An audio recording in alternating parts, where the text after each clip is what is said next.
Night Court by Norman Arkawy, originally published in If Worlds of Science Fiction, June 1956. Narrated by Tom Trussel. The old courthouse was in the unreconstructed part of town. No buses ran out here, and the only way that Stan and Julie could reach the court was on foot, threading their way through the debris of neglect and vandalism that littered the narrow streets. This was a part of New York that Julie had never seen. 20th century tenements, dimly illuminated by ancient incandescent lamps, lined the rubble-filled streets, where garbage and the decaying carcasses of poisoned rats lay stinking in the gutters. The night was warm, but Julie shivered. She hurried along at Stan's side, trying to hold her breath to shut out the unpleasant smells. They stopped at the edge of the sidewalk across the street from the court, and watched a crowd of people milling about the entrance, anxiously pressing to the box office to try to get hard-to-get tickets. "Look at that mob," Julie said. "We'll never get in." She tried to sound disappointed, but she knew that she could not hide her feeling of relief. She didn't want to go in. She wanted to go away, back to the clean, pretty city she knew. Stan smiled and patted her hand. "You underestimate me, honey. Little Stanley knows how to take care of himself. I knew there'd be a crowd tonight, so—" He drew 2 tickets from his pocket. "If you don't reserve 'em, you don't deserve 'em, I always say." He took her hand, and they started across the street toward the courthouse. It was a bleak, grey, stone-faced building, whose ornate sculptured trim was weather-worn and darkened with age. Once an aspiration to architectural beauty, it was pathetically ugly, a melancholy reminder of a bygone and possibly better era. A modern theatre marquee had been incongruously added to the old structure, and, atop the shiny new addition, huge letters of light spelled out Night Court. Smaller cast aluminium letters protruded upward from the metal rim of the arcing canopy and formed the words of a motto, "Judge not, that ye be not judged." Bold type plastered across the gleaming glass facade of the marquee loudly proclaimed,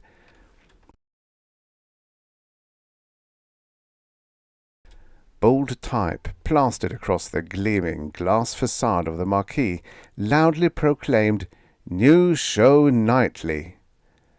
Stan and Julie pushed through the congestion outside the entrance of the court.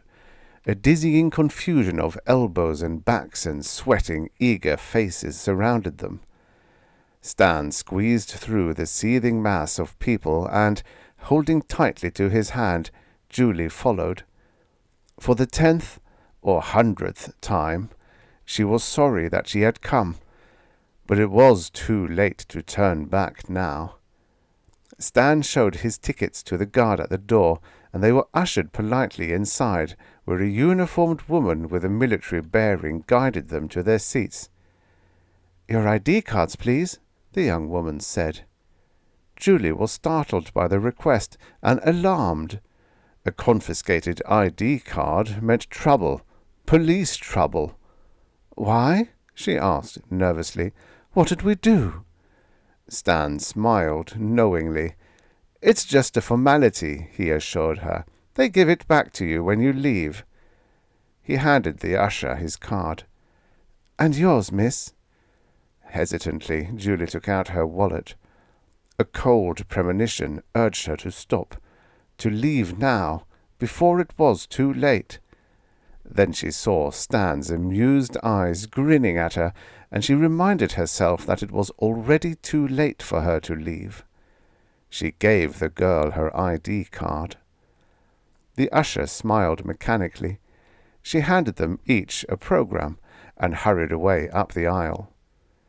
"Don't worry, honey," Stan said. "You'll get it back." He held his program up for her to admire. "Pretty snazzy, huh?"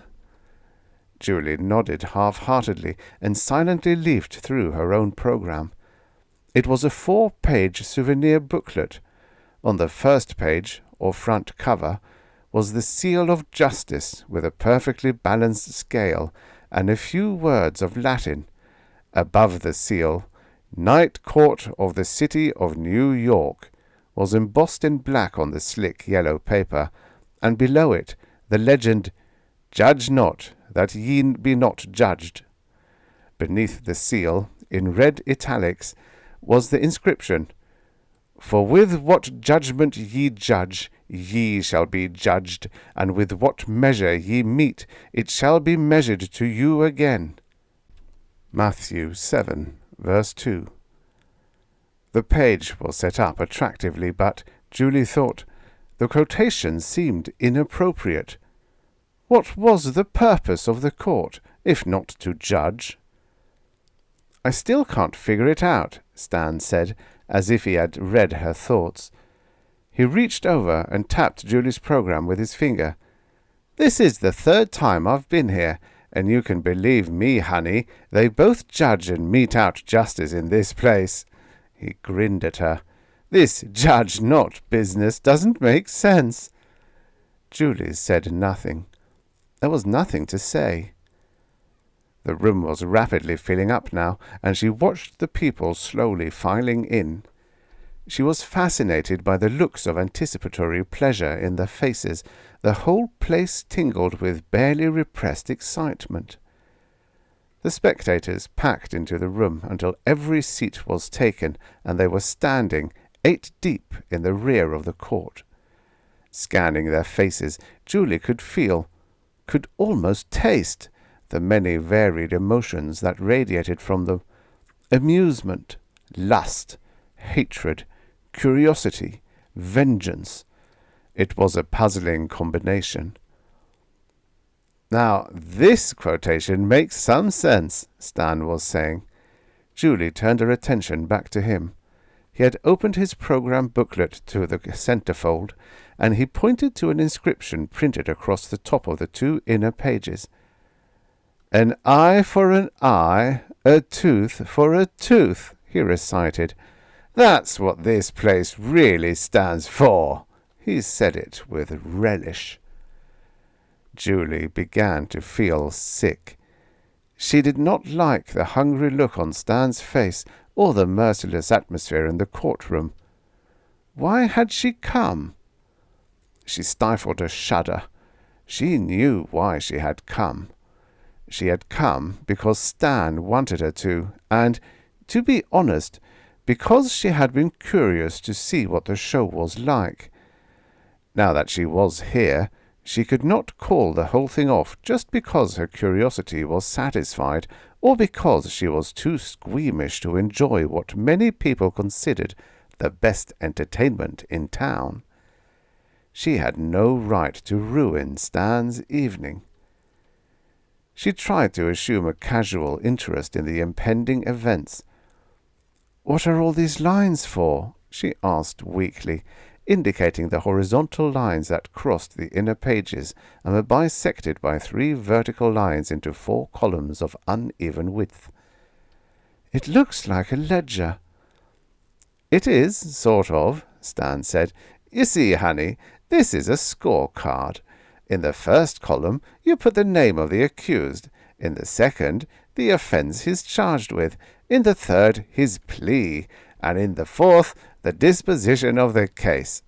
Up here," he explained, showing her the appropriate place, "you fill in the name of the presiding magistrate. And here," he continued, "you put in the date. It makes a nice souvenir. If you fill it out right, you can look at it 6 months from now and remember all the fun, just as if it were happening all over again." "Fun?" Julie's voice cracked. "Sure," Stan said with enthusiasm. "It's a terrific show. Everyone has a good time. Well, anyhow," and he chuckled. "Everyone but the bums." He laughed. A man in the row in front of them turned around and looked at Julie. Perspiration glistened in an oily film on his round, pudgy moon face. A lewd grin twisted his mouth. "First timer?" he asked. Stan grinned back at him, sharing a comradeship of common experience. "Yeah, I kept telling her she didn't know what she was missing. Finally convinced her to give it a try. I've been here twice before myself," he added proudly. "Yeah, me too," the man said.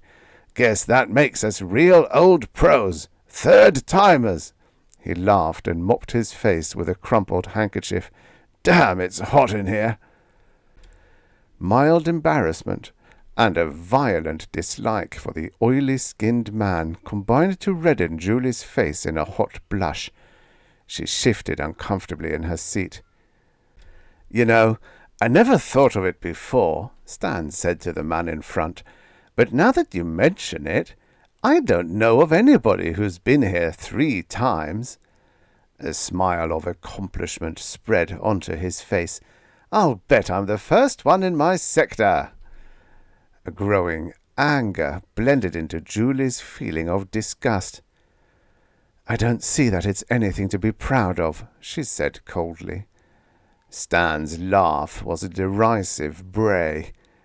"She talks just like a first-timer, doesn't she?" The man in front of them nodded knowingly, again sharing with Stan the common bond of experience. "The next thing you know," Stan jeered kiddingly, "she'll be preaching to us like one of those crackpot reformers." The revulsion that Julie felt must have been clearly evident now. Stan smiled fondly and put his arm around her shoulder. "I'm only kidding, honey," he half apologized. "What's so wrong about the reformers?" Julie demanded, angrily shrugging away his arm. "Why shouldn't men be given another chance? What—" "Men?" The man with the moon face burst into loud laughter. "Wait till you see these bums, kid. They're not men, they're things." "He's right, honey," Stan said. "These Joes don't have any homes or jobs or families or friends. They don't even have ID cards." "No ID cards?" That was impossible. But Julie was beginning to learn that many impossible things could happen in a world that most citizens knew nothing about. "Then how can they be expected to get jobs? You've got to have an ID card in order to be assigned." "That's a general idea, lady," someone nearby said in a loud voice. Several people laughed. "You don't want to put the court out of business, do ya?" Julie's lips trembled as she opened her mouth to voice the word that shouted emphatically within her, "Yes, yes!" "Here they come!" someone shouted. An excited conversation buzzed throughout the room. Julie's voice was never heard. She stared silently at the people near her, then turned to the front of the room to see what they were all watching so avidly. A straggling line of bedraggled, dirty, unshaven men shuffled into a wire enclosure set along the right wall of the courtroom. Crushed men, weary, lifeless, resigned to a life without hope. They filed into the pen and slumped onto the wooden benches that were placed lengthwise in 3 rows in the oblong cage. Their shoulders drooped in beaten curves. Their heads were bowed. The man in front turned around and nudged Julie's knee. His triumphant smile was an obscenity. "Call those men?" He laughed and winked at Stan, then turned back to the front of the court to watch the preliminary proceedings. An incipient convulsion crawled about in Julie's stomach. Her knee felt cold and clammy where the moon-faced man had touched it. Her skin was prickly and tight. She began to itch. "Get up, honey," Stan was saying. "Here comes the judge." She stood numbly, her eyes riveted on the men in the wire enclosure. "Julie!" She felt a hand tugging at her arm. "You can sit down now, Julie," Stan said. "Sit down." Mechanically she sat down. Woodenly she stared at the tableau before her, the judge perched on his elevated throne, the stone-faced attendants at each side of the dais, the wire pen filled with misery. Through the almost tangible excitement and glee of the spectators, the misery reached her, held her. The court was in session. The people of the city of New York against an assortment of outcasts, drunks, derelicts, cripples, beggars, the undesirables that had been rounded up by the police in the past 24 hours. The people of the city of New York against a pen full of men whose only crimes, for the most part, were sickness, lack of hope, and failure to possess the ID cards which everyone needed, and which, somehow, they had been denied. How, Julie wondered, how could anyone not have an ID? Even if you lost your card, you could get a new one simply by paying a fine. Even if you had been in prison, you got a new card when you were released. You had to have a card. Everyone had to. A court attendant called out, "Garcia Miguel," and a small, dark-complexioned man walked out of the detention pen and stood meekly before the judge. The clerk of the court read the charge, rattling it off in the sing-song jargon of court clerks, his words slurred together into one almost unintelligible burst of sound. There was a pause and silence in the courtroom. "Well," said the magistrate, "how do you plead?" His voice sounded kindly. He sat high on his bench, hunched into his black robe, and looked down with apparent benignancy on the little man who stood silently before him. The audience was hushed. It watched hopefully and waited. Julie could sense the intense excitement in Stan as he leaned forward, straining to catch every detail of the scene, anxious not to miss a thing. She heard a giggle, then Stan's hearty laugh, then a loud burst of laughter. She opened her eyes. The defendant was shrugging his shoulders in bewilderment. He turned halfway around to look at the laughing audience, a sheepish grin on his face. The magistrate smiled his appreciation of the humorous response to his question. "So you can't make up your mind?" he said in a seemingly friendly and sympathetic way. "Well, I'll tell you what I'll do, Miguel. I'll give you 30 days in the city's hotel to think it over." Laughter and applause filled the room. The judge nodded his head in a little bow of acknowledgment. Miguel Garcia was led away, still smiling, obviously ignorant of what was happening. Miguel Garcia apparently did not understand English. Stan was happily filling in the first line of his scorecard. His face was flushed. His eyes were bright. A satisfied smile lingered on his lips. "Stan, let's leave," Julie said. Stan laughed in disbelief. "Are you kidding? The fun's just starting." "Please, Stan, I don't feel well." "Oh, I'm sorry, honey." It was a formality, like saying, "I beg your pardon," to a stranger you bump into in a crowd. There was no concern in Stan's voice. The second case was being presented, and his attention was rapt upon the clerk and the object of the proceedings, an old white-haired derelict. "Stan, please," Julie insisted. "Look, honey," Stan said impatiently, "we can't leave now, even if we wanted to. They don't give back the IDs until after it's all over." A sharp burst of laughter brought his attention abruptly back to the action up front. The old man had dropped his hat, and an attendant had kicked it away from him. The white-haired cast-off shuffled across the room to retrieve it. "I missed something," Stan said, testily. He turned to his neighbor and was hurriedly filled in on what had happened. "Well, "I'm leaving," Julie said. She got up and edged her way out to the aisle. Stan made no protest. He was concentrating on the performance up front. Julie hurried up the aisle and pushed through the pack of people standing in the back of the room. She found the usher at the door. "I'd like to leave," she told the girl. "May I please have my ID?" The usher's face was expressionless, her voice efficiently official. "ID cards will be returned at the conclusion of the session." "But I want to leave now," Julie protested. "I don't want to see any more of this." "No cards can be returned until the session is concluded," the usher recited. It was a final decree of official policy. There could be no arguing, no appeal from the decision. There was no alternative but to abide by it. Julie returned to her seat. She squeezed past a barricade of knees, rousing disgruntled comments from several of the spectators.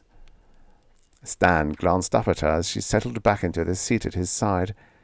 It was only a glance, and then his eyes were fixed once again on the magistrate, the attendants, and the undesirable being judged.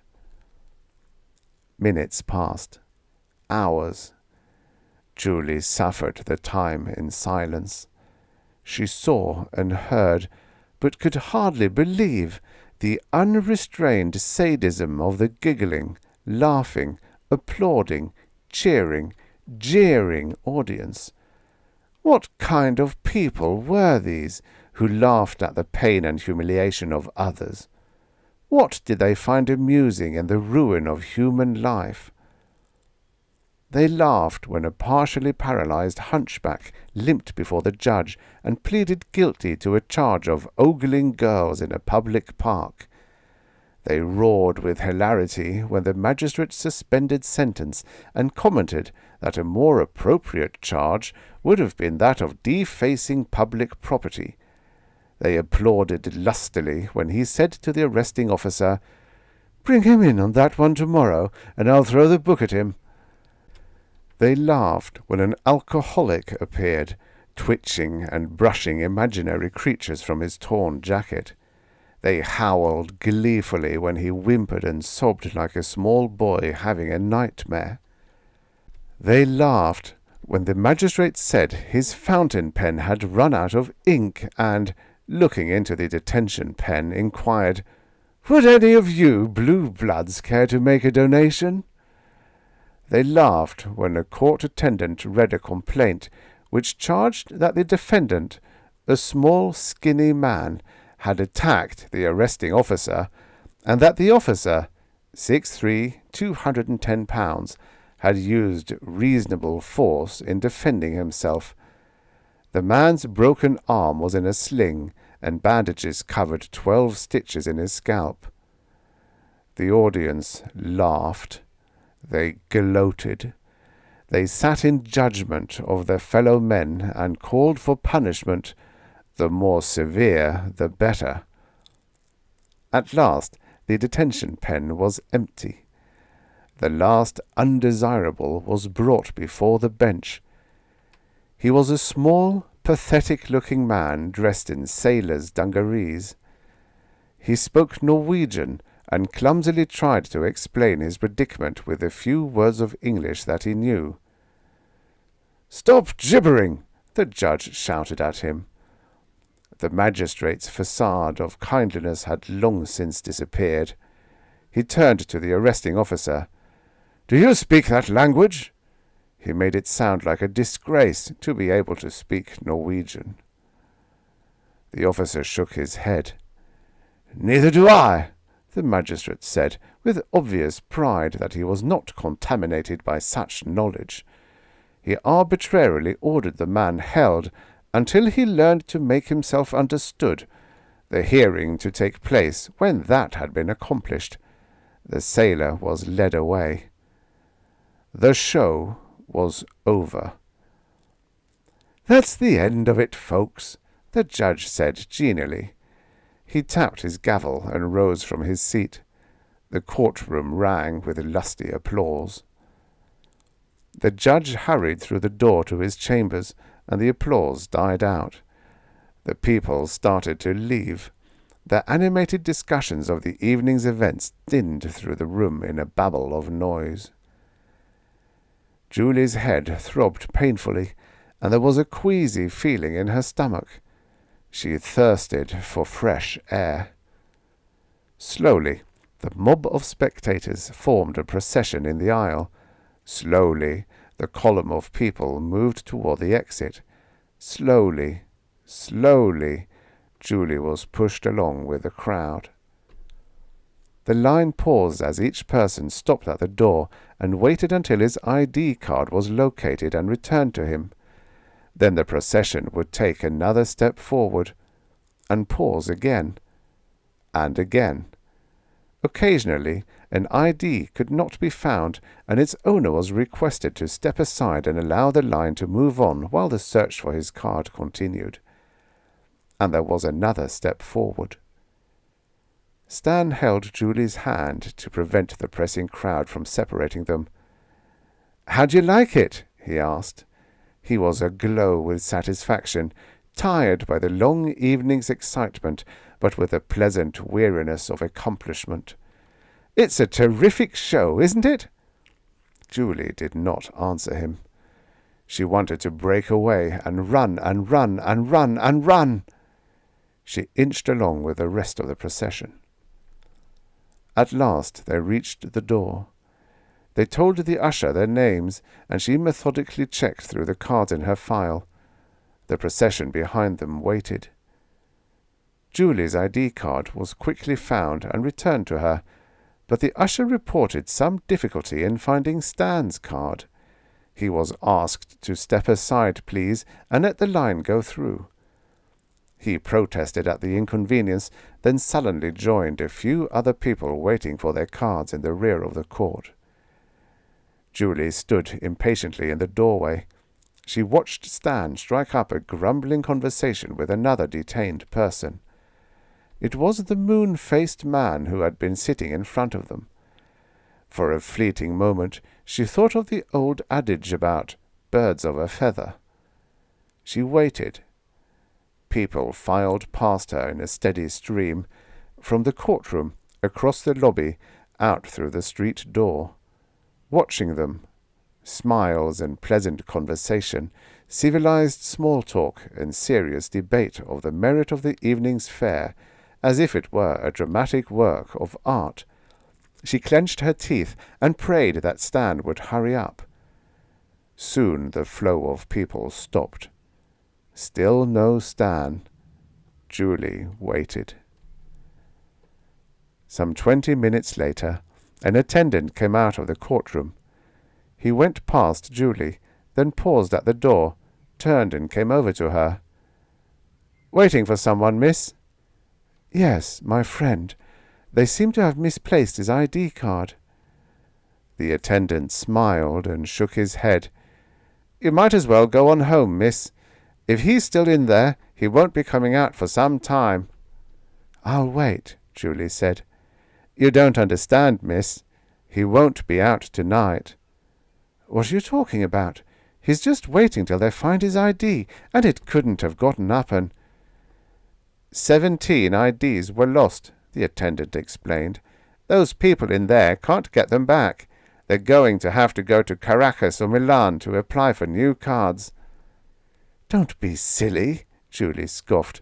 "You don't have to go to another city to apply for a new card. All you have to do is file a claim and pay the fine."